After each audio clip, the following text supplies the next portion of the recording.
48 hours का notice Trump ने दे दिया। गीजड़ भपकियां चल रही हैं, कभी 72 आवर्स, कभी 48 आवर्स, कभी 24 आवर्स। ये अब रूटीन हो गया है, कोई भी इसको सीरियसली लेता नहीं है। और हर बार इजराइल और अमेरिका आके कहेंगे आज की रात कयामत की रात होगी, और ये कयामत की रात ऐसी होगी आज तक दुनिया ने कभी पहले नहीं देखी होगी। और फिर वो रात भी गुजर जाती है। अभी तक अमेरिका का जो गुजारा हो रहा था इतने सालों से, वो धमकी पर हो रहा था कि धमकी दो जीत जाओ, धमकी दो जीत जाओ। वक्त बदला तो वक्त के साथ दुनिया के ऊपर जो रूलिंग है ना, या निजाम जो है, उसका टेक्सचर भी चेंज हो गया। एक टाइम था जब अमेरिका अपनी नेवल स्ट्रेंथ के बेस पर दुनिया को जीतने की तमन्ना रखता था, लेकिन अब कुछ ऐसा हो गया है कि वो नेवल स्ट्रेंथ ही उसका बर्डन बन गई है। अब वो अपने आप को बचाने के चक्कर में है, यानी कि अब खुद को कैसे बचाया जाए। अब एयरक्राफ्ट कैरियर बन गए सिटिंग डक मॉडर्न वॉरफेयर के अंदर, और ये ईरान ने प्रूव कर दिया। डिमोना के ऊपर जो अटैक था, उसने दरअसल अमेरिका और इजराइल के वो सारे पत्ते खोल दिए कि जहां उनको बड़ा गुरूर था कि 5 लेयर की हमारी यहां पर एयर डिफेंस है, 5 लेयर का। इसमें डेविड ब्लेइंग भी था, एरो भी था, आयरन डोम भी था, पैट्रियट भी था, और थार्ड भी था। 5 लेयर का यहां पर। और उसके बावजूद भी ईरान की मिसाइल्स जो हाइपरसोनिक मिसाइल्स हैं, इन पांचों को पियर्स करके डिमोना और अरट के अंदर अटैक करती हैं। कहां गए आपके 5 लेयर के एयर डिफेंस की? यहां तो पंछी भी या परिंदा भी पर नहीं मार सकता है।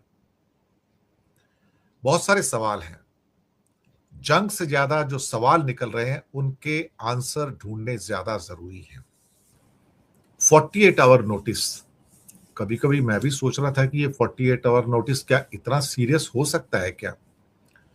मैंने बहुत सारी चीजें देखी, लेकिन मैंने ये पाया कि ये 48 आवर नोटिस भी एक किस्म से होक्स है, एक गीदड़ भपकी है। एक चीज डिमोना के ऊपर अटैक से बड़ी क्लियर हो गई कि इजराइल और अमेरिका दोनों ही वल्नरेबल हैं, दोनों ही खोखली पावर हैं। मैं हमेशा से कहता आया था कि इजराइल को तो एक बुलबुला बनाकर रखा गया है, क्योंकि इजराइल के आसपास किसी के पास आर्मी नहीं है, ना हमास के पास, ना हिजबुल्ला के पास, ना सीरिया के पास, ना लेबनान के पास, और ना ही कोई और आर्मी ऐसी जिसका कभी उसको मुकाबला करना पड़ा। उसके हवाजे उठते हैं, अटैक करके चले आते हैं। काश कभी कोई ऐसा दिन होता जब उसके सामने कोई फुल फ्लेजेड आर्मी होती, फुल फ्लेजेड, जिसके पास एयर फोर्स है, नेवी है, टॉप लेवल के आर्मामेंट्स हैं, एयर डिफेंस सिस्टम है। तो मैं आपको यकीन बताऊं कि इजराइल का नक्शा खत्म हो जाता था इस जमीन से। इजराइल का नक्शा खत्म हो जाता था। आप दुनिया के नक्शे पे इजराइल को ढूंढ नहीं पाते थे, मैं आपको बताऊं। और कहीं उसका पाला एक पावरफुल कोई क्या कहते कंट्री से पड़ जाता, तो उसको लेने के देने पड़ जाते। वो जिंदगी में उठता नहीं था फिर उसके बाद कभी भी। उसको क्या है ना कि गुमान हो गया कि मेरे सामने कोई है ही नहीं, तो मेरे हवाई जहाज जाएंगे अटैक करेंगे, मेरी मिसाइल जाएंगे अटैक करेंगे, उनको गिरा नहीं सकता। और पहली बार ऐसा है ना कि वो ऊंट पहाड़ के नीचे आया है। उसको लगा कि मैं ईरान को भी मार दूंगा, ईरान भी बकरी का बच्चा है। लेकिन ईरान के पास तो नेवी भी नहीं है, उसके पास एयर फोर्स भी नहीं है, एक स्ट्रांग एयर डिफेंस भी नहीं है। उसके बावजूद भी सिर्फ शाही ड्रोन से और मिसाइलों से जिस ढंग से इजराइल को ब्लीड किया है, जो उसका खूनो खून किया है, अब वो चिल्ला रहा है। डिमोना में तो खैर सैकड़ों लोग घायल हुए हैं और बहुत मरे भी हैं, मैं आपको बताऊं। लेकिन जैसे कि आदत है नेतन्याहू की कि वो बताएगा नहीं आपको कि कितने लोग मरे हैं, क्योंकि ये छुपा कर रखने वाली चीजें हैं। जैसे अमेरिका भी छुपाता है, वो भी छुपाता है कितने मरे हैं, कितना हुआ है। लेकिन कलाई तो खुल गई ना। अब ये नेतन्याहू भीख मांग रहा है, दुनिया से भीख मांग रहा है कि ईरान दुनिया का सबसे बड़ा दुश्मन है, सारे दुनिया के देश इकट्ठे हो जाओ इसका मुकाबला करने के लिए। खुद पर चोट लगी तो साहब एहसास हुआ कि चोट किसे कहते हैं। खुद के बच्चे मरे तो एहसास हुआ कि वो 185 बच्चियां कैसे मरी थी। खुद के लोग घायल हुए तो तब पता लगा कि 20,000 औरतें और 20,000 बच्चे जो गजा में मार दिए, मासूम बच्चे। और ये वॉर क्रिमिनल आदमी हमको कहता है कि अब मुझे बचाओ, यूनाइटेड नेशन की मीटिंग बुलाओ। फिर कहते हैं ये क्लस्टर बम्स का इस्तेमाल करता है, क्लस्टर बम्स का, जो कि इंसानियत के खिलाफ है। वो कौन से बम थे जो इंसानियत के साथ थे, जो गजा में बरसाए गए? अभी 1,000 लोग जो मारे हैं पिछले 10 दिन के अंदर लेबनान के अंदर, बैरूत के अंदर, जिसमें 200 बच्चे मारे गए हैं, क्या वो वॉर क्राइम नहीं है क्या? आज ईरान के वॉर क्राइम नेतन्याहू को याद आ रहे हैं, क्योंकि आज पहली बार चोट पड़ी है ना। और चोट अब सीधी पड़ेगी साहब, जगह जगह पड़ेगी। और ये चोट है ना, यही चोट उसको मजबूर कर रही है कि दुनिया के अंदर हम जो है अब कॉल करेंगे ईरान का मुकाबला करो। ये अमेरिका भी कह रहा है कि इकट्ठा मिलकर ईरान का मुकाबला करो। ये इस बात का एविडेंस है कि दोनों हार मान चुके कि हम ईरान से नहीं जीत सकते हैं। ये हार का एक्सेप्टेंस है। वैसे 2006 की बात है, मुझे लगता है, जहां तक मुझे याद है, जब इसी इजराइल ने क्लस्टर बॉम्ब्स का लेबनान पे इस्तेमाल किया गया था। शायद वो भूल गया क्या? आज वो कहता है कि ईरान के क्लस्टर बॉम्ब्स इंसानियत के खिलाफ हैं। तो जरा याद दिला दो उसको कि तुम्हारे क्लस्टर बम जो तुमने यूज किए थे 2006 के आसपास लेबनान में, वो क्या थे बाय द वे? वो क्या इंसानियत के प्रेमी थे या इंसानियत के दोस्त थे क्या वो? मुझे लगता है कि इजराइल के जाने के दिन आ गए हैं। अगर इजराइल की यही हरकतें रही तो मैं आपको दावे के साथ कह सकता हूं, कुछ सालों में आपको दुनिया के नक्शे में इजराइल देखने को नहीं मिलेगा। जो उसके खिलाफ आज नफरत है लोगों की, जो ज्यूज के खिलाफ जो नफरत है लोगों की, बेइंतहा नफरत है, आप उस नफरत को बढ़ते हुए देखोगे। और ये लोग भी एक दिन भागते नजर आएंगे। आज इसके साथ अमेरिका नहीं होता था, अभी इसी वॉर के अंदर, तो ये आदमी देश छोड़कर भाग जाता था। नेतन्याहू देश छोड़कर भाग जाता था। ये ऊपर से वो ट्रंप, एक दूसरा बेवकूफ इंसान, एक बंदर जिसके हाथ में उस्तरा है, वो अपना गला काट रहा है। क्या कहता है?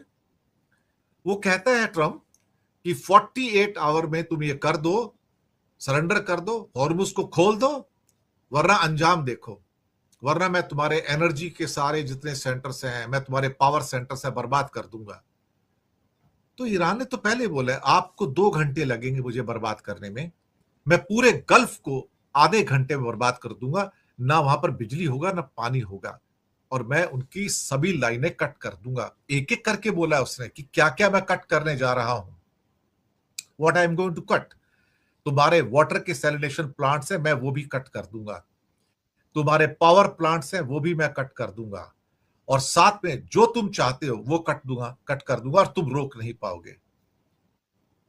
20% जो आपके ग्लोबल सप्लाई जाती है गैस की और तेल की, वो यहीं से जाती है ना।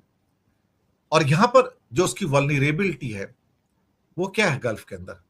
पानी। सबसे बड़ा वेपन पानी। देखिए गल्फ के पास 2 चीजें नहीं है, ईरान को छोड़ दो आप, बाकी कंट्री के पास 2 चीजें नहीं है। एक, उनके पास अपनी फसल नहीं है, अपना फूड स्टफ नहीं है। दूसरा, उनके पास पानी नहीं है। आप कहोगे जिसके पास पानी भी नहीं है, जिसके पास खेती भी नहीं है, जिंदा कैसे है? तेल पर जिंदा है, क्योंकि तेल से पैसा कमाते हैं और दुनिया से फसलें खरीद सकते हैं, अनाज खरीद सकते हैं, खाने पीने का सामान खरीद सकते हैं। और अपने 400 के करीब पूरे गल्फ के अंदर यहाँ पे वाटर के डीसैलिनेशन प्लांट्स हैं। अगर वो डीसैलिनेशन प्लांट्स ना हो तो भाई इनकी 4-5 करोड़ की जो पॉपुलेशन है सब कंट्री की, ये प्यास से मर जाएंगे साहब। ये भूख से नहीं, ये प्यास से मरेंगे, मैं आपको बताऊं। और दुनिया में कोई ऐसा सिस्टम नहीं जो 4-5 करोड़ लोगों को पानी सप्लाई कर सके। पानी। वही धमकी दी है कि मैं तुम्हारी पानी की पाइपलाइन भी कट कर दूंगा, मैं तुम्हारी बिजली की पाइपलाइन कट कर दूंगा, जो आपके 400 डीसैलिनेशन प्लांट्स हैं गल्फ में, मैं उसमें कट कर दूंगा। तब आप क्या करोगे? और सिटिंग डक्स हैं वो, मैं आपको बताऊं, Kuwait 90% of drinking water desalination plant से आता है। ओमान में 86% पानी डीसैलिनेशन प्लांट से आता है। सऊदी का 70% पानी डीसैलिनेशन प्लांट से आता है। बहरीन और कतर का 90% पानी डीसैलिनेशन प्लांट से आता है। साहब इनके पास तो पानी नहीं है, ये तो 5 दिन जिंदा नहीं रह सकते, 3 दिन के बाद चौथा दिन आ गया तो ये हथियार डाल देंगे। ऊपर से सऊदी अरेबिया को कुछ ज्यादा अकड़ आ गई साहब कि ईरान को बर्बाद कर दो। मैं तो किंग फहद एयरपोर्ट भी तुम्हारे लिए खोलने को तैयार हूं, अमेरिका को बोल रहे। भाई कितने तलवे चाटोगे उसके, और कितने तलवे चाटोगे इस नेतन्याहू के। ये दोनों तो वॉर क्रिमिनल्स होके हैं इस टाइम, वॉर क्रिमिनल्स हैं दोनों के दोनों। मुझे लगता है कि जो हालात पैदा हुए हैं उसमें मैं एक बात तो शर्ती आपसे कह सकता हूं, दुनिया में करीब करीब स्टेट ऑफ हॉर्मस जो है चोक पॉइंट है, इसको चोक पॉइंट कह सकते हैं। ऐसे करीब करीब 6-7 चोक पॉइंट्स हैं दुनिया में। ज्योग्राफी को भी वेपन बनाया जा सकता है, ज्योग्राफी को वेपन बनाया जा सकता है। ये ईरान ने दुनिया को शो किया है कि उसके लिए मुझे तुम्हारे जितना ताकतवर होने की जरूरत नहीं है, उसके लिए मेरे पास अमेरिका के बराबर टैंक्स और विमान और फाइटर प्लेन्स और एयर डिफेंस सिस्टम होने जरूरी नहीं है। मैं भूगोल को, मैं ज्योग्राफी को मैं कन्वर्ट कर सकता हूं वेपन के अंदर। और इस बात का एहसास ईरान को बहुत पहले से है। दुनिया को हॉर्मस की खाड़ी का चप्पा चप्पा नहीं पता, लेकिन ईरान के लोगों को उसका चप्पा चप्पा पता है। उसका केशम आइलैंड पता है, लारका आइलैंड पता है, खार्ग आइलैंड पता है, और बाकी जो छोटे छोटे वहां पे जजीरे हैं ना, जो आइलैंड्स हैं, सब कुछ पता है उनको। उन्हें मालूम है कि इसका इस्तेमाल कैसे करना है। देखिए, आप किसको हराना चाहते हैं? आप एक 5000 साल पुरानी सिविलाइजेशन को मिट्टी में मिलाना चाहते हैं, लेकिन मैं आपको यकीन से कह सकता हूं कि इन 5000 सालों में कम से कम 5000 ऐसी फाइट हुई होंगी जो ईरान को मिट्टी में मिलाने की कोशिश करते आए थे। पर्शिया आज भी जिंदा है ना, मर तो नहीं गया ना। लोग आए, लोग चले गए, लेकिन इनकी सिविलाइजेशन जो one of the oldest civilisation of the world है, सरवाइव कर रही है ना। तो कुछ तो बात है कि हस्ती मिटती नहीं हमारी, है ना। कोई तो बात होगी ना कि हस्ती मिटती नहीं हमारी। यही तो ईरान है साहब, यही तो पर्शिया है। इसकी बात ही कुछ और है। अभी नवरोज गया है उनका त्योहार ईद के साथ में, तो सभी ईरान के भाई बहनों को हमारी ओर से नवरोज की बधाई हो, बहुत बहुत बधाई हो। भारत में भी जो पारसी कम्युनिटी है वो नवरोज का त्योहार मनाती है, तो उन सबको नवरोज की बधाई हो, और सभी ईरान के भाई बहनों को नवरोज की बधाई हो हमारी ओर से। लेकिन ये जंग अभी खत्म नहीं हुई दोस्त, ये जंग तो शुरू हुई है। इस जंग के 2 कोने और हैं। इस जंग में बिना लड़े जीत कौन रहा है, बिना लड़े दूर बैठ के जीत कौन रहा है। और इस पूरी जंग के अंदर 2 प्लेयर ऐसे हैं जो दूर बैठ के हाथ सेक रहे हैं, लेकिन साहब वो अंदर ही अंदर बहुत मदद भी कर रहे हैं, अच्छी खासी मदद कर रहे हैं साहब। उनमें से एक है रशिया और एक है चाइना। आउटराइट विनर्स है पूरी वॉर के, मैं आपको बताऊं, आउटराइट विनर। क्योंकि इस पूरी वॉर के अंदर इजराइल एक्सपोज हो गया, इजराइल के वेपन्स एक्सपोज हो गए, अमेरिका के वेपन्स सारे एक्सपोज हो गए, अमेरिका के एयर डिफेंस सिस्टम एक्सपोज हो गए। वो सारा गुब्बारा, जो सारा ऑरा फैलाया गया था अमेरिका के द्वारा कि मेरे हथियारों से बेहतर कोई हथियार नहीं है और मैं दुनिया का सबसे बड़ा हथियारों का सौदागर हूं, अब लोग कह रहे हैं नहीं भैया, तुम्हारा टाइम खत्म हो गया। अब तुम्हारे हथियार इस लायक नहीं है कि उससे तुम खुद को प्रोटेक्ट कर सको। और वो खिलौने जो तुम लेकर आते थे ना अपने साथ में, जो आज से 40-50 साल से चल रहे थे, 60 साल से, एयरक्राफ्ट कैरियर्स, F-35, F-22, वो अब नहीं चलेंगे। वक्त गुजर गया साहब, वक्त गुजर गया। गुजरते वक्त के साथ जो इलेक्ट्रॉनिक वॉरफेयर आया और एक नया वॉरफेयर आया, तो दुनिया को चौंका दिया ईरान ने कि भैया आप 100 रुपए लगाते हो तो मैं 1 रुपए लगाता हूं, मैं अपने 1 रुपए से तुम्हारा 100 रुपए का डैमेज कर सकता हूं। और वही हुआ। 20 लाख के 20 लाख के क्या कहते हैं ड्रोन को गिराने के लिए आप 30 करोड़ की, 50 करोड़ की क्या कहते हैं कि आप पैसे खर्च करते हैं मिसाइल में। जो डिएगो गार्सिया में मिसाइल डाली गई थी ना, मैं आपको बताऊं, जो जिसको एक को गिराया गया है, उसको गिराया गया SM-3 इंटरसेप्टर से। आपने शायद नाम नहीं सुना होगा, ये one of the top class interceptor हैं अमेरिका के। ये बहुत कम यूज किए गए, उनके पास बहुत लिमिटेड मात्रा है। SM-3 का इंटरसेप्टर, एक इंटरसेप्टर करीब करीब 150 करोड़ का है। इजराइल की वो मिसाइल 2 करोड़ की थी। 2 करोड़ की मिसाइल को गिराने के लिए 150 करोड़ का मिसाइल इंटरसेप्टर। तभी मैंने कहा ना, Iran is bleeding Israel and US से। $30 बिलियन से ज्यादा का लॉस अमेरिका का हो चुका है और करीब 20 से $30 बिलियन का लॉस इजराइल का हो चुका है। इसलिए दोनों चिल्ला रहे हैं, इस टाइम बाल नोच रहे हैं। इजराइल जैसा बंदा कहता है यूनाइटेड नेशन सिक्योरिटी काउंसिल की मीटिंग बुलाओ, सारे देश इकट्ठे आओ, ईरान के ऊपर टूट के पड़ो। कोई आने को तैयार नहीं भाई साहब, सारा यूरोप अलग चला गया, कहता है जाओ भाड़ में जाओ, नहीं चाहिए हमें, ईरान से नहीं लड़ना है। क्यों लड़ेंगे ईरान से? गल्फ नेशंस को अभी समझ नहीं आ रहा दुश्मनी लें या दोस्ती करें। लेकिन खाड़ी देशों को एक समझ तो आ गया गल्फ में कि अमेरिका ने जो हमें प्रोटेक्ट करने का जो वादा किया था वो टूट गया। यहां से विनर होकर निकलता है चाइना। वो कहता है ये आदमी तुमको नहीं बचा सकता, लेकिन मैं तुमको बचा सकता हूं। मैं तुमको सिक्योरिटी का आर्किटेक्चर दूंगा। रशिया कहता है मैं तुमको सिक्योरिटी का आर्किटेक्चर दूंगा बिना पैसे के, तुम रखो। तुमने अमेरिका को पैसा दिया ना, मैं तुमसे पैसा नहीं लूंगा, लेकिन मैं तुमको सिक्योरिटी का आर्किटेक्चर दूंगा, इसे बाहर निकालो। अमेरिका गद्दार है। तुम्हारी रक्षा के लिए जो एयर डिफेंस सिस्टम रियाद में, जेडा में और बाकी जगह लगाए थे या यूएई में लगाए थे, उसको उठा के इजराइल भेज दिया ताकि इजरायलियों को प्रोटेक्ट किया जाए। इनकी कोई कीमत नहीं है ना? है कमाल की बात। तो China and Russia are the outstanding winner in this war. उन्हें पता लग गया कि अब अगली वॉर में क्या काम करेगा, क्या काम नहीं करेगा। उन्हें पता लग गया कि what is failing and what is passing. 5 layer का डिफेंस, 5 लेयर का डिफेंस, दुनिया का स्ट्रॉन्गेस्ट डिफेंस डिमोना में था। वो कहते थे परिंदा पर नहीं मान सकता, यहां पे परिंदा। लेकिन ईरान की मिसाइल ने वहां परिंदा भी मारा और इजराइल के गुरूर को बर्बाद कर दिया। वहां पे साहब डेविड स्लिंग भी था, वहां पर एरो भी था, वहां पे आयरन डोम भी था, वहां पर पैट्रियट भी था और वहां पे थार्ड भी था, सब कुछ था सब। 5 लेयर का डिफेंस था, दुनिया का स्ट्रॉन्गेस्ट। 5 लेयर के डिफेंस को पियर्स करके ईरान ने मार दिया डिमोना और अर्थ के अंदर। आप सोचो, एक आदमी का गुरूर टूटा नहीं टूटा, इसलिए वो चिल्ला रहा है 48 घंटे देता हूं तुमको, ये कर दो। कुछ नहीं करेगा। भौंकने वाले कुत्ते काटते नहीं है, भौंकने वाले कुत्ते काटते नहीं है। और दुनिया ने देख लिया कि अमेरिका भी एक खोखली पावर है, इससे डरने की जरूरत नहीं है। और एक छोटी सी पावर ईरान ने दुनिया को बता दिया कि इस जैसे आदमी को तो मारा जा सकता है और अपने भूगोल को, ज्योग्राफी को हम वेपन बना सकते हैं। अब आगे क्या करेंगे इससे ज्यादा? एक बार धमकी दी थी, मैं तुम्हें 2 मिनट में बर्बाद कर दूंगा, 2 सेकंड बर्बाद कर दूंगा। एटम बम डालोगे? डालो। कहां डालोगे?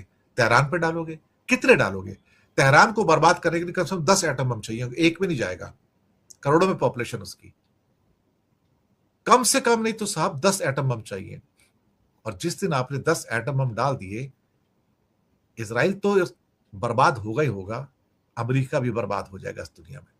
कुछ नहीं बचेगा साहब उसका, अमेरिका के टुकड़े हो जाएंगे। मैं आपको बताऊं, America will be divided, take my words, America will be divided. और एक और भी तो हो सकता है कि हो सकता है कुछ सालों के बाद फिर जब आप नक्शे के ऊपर इजराइल को ढूंढो तो आपको इजराइल नहीं मिलेगा। There won't be a country with the name called Israel. ये सच कह रहा हूं आपसे मैं। जो खाड़ी के देश जो कर रहे हैं ना इस टाइम, जो तलवे चाट रहे हैं अमेरिका के और इजराइल के, उन्हें सोचना चाहिए ये पैसे लूटने के लिए यहां पे आए हैं, बरसाती कौवे हैं ये, जो तुमसे पैसा लेने के लिए आए हैं। ये तुम्हें पैसा देने के लिए नहीं आए, ये तुम्हें क्या कहते हैं कि मौज मजे के लिए नहीं आए यहां पर, ये तुमसे पैसे लेने के लिए आए हैं। ये ट्रेडर्स हैं। जी हाँ, अमेरिका इज ट्रेडर। उसे तुम्हारे कंट्री से कुछ लेना देना नहीं है। They are just here to loot you, rob you and your wealth. पर इन्हें जब तक समझ आएगा तब तक ये वापस ऊँट पे बैठ चुके होंगे सारे के सारे शेख। देख लेना आप। और जब ये ऊँट पे बैठेंगे, अमेरिका वापस चला जाएगा, कहता है चलो अब इन तेलों में तेल नहीं है, चलो वापस चलते हैं, धंधा खत्म। जब ट्रंप से पूछा कि तुमने तो ईरान के तेल पर सैंक्शन लगाया है और दुनिया में कोई नहीं खरीदता, कहता है nobody can buy it, I will put the sanction. कहता है लेकिन चाइना तो धड़ल्ले से ईरान का तेल खरीदता है, 90% तेल वही खरीदता है। कहता what I can do, I know China is, but China is super power, I can't do anything to him. समर्थ को नहीं दोष गुसाई, ये तुलसीदास ने कहा था ना। यानी कि जो पावरफुल होता है ना, उसके आगे दूसरे की क्या चाबुक चलती नहीं है। नया सुल्तान चाइना है और चाइना के साथ अब ईरान है, रशिया है और साथ में नॉर्थ कोरिया है। एक पावरफुल नया विंग उभर कर आ रहा है, इस दुनिया का एक नया रूलर आ रहा है।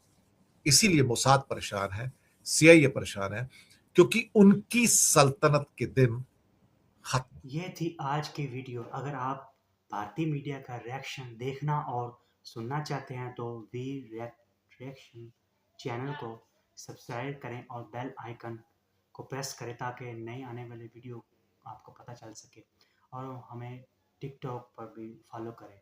नेक्स्ट वीडियो के लिए इजाज़त दीजिए। अल्लाह हाफिज़।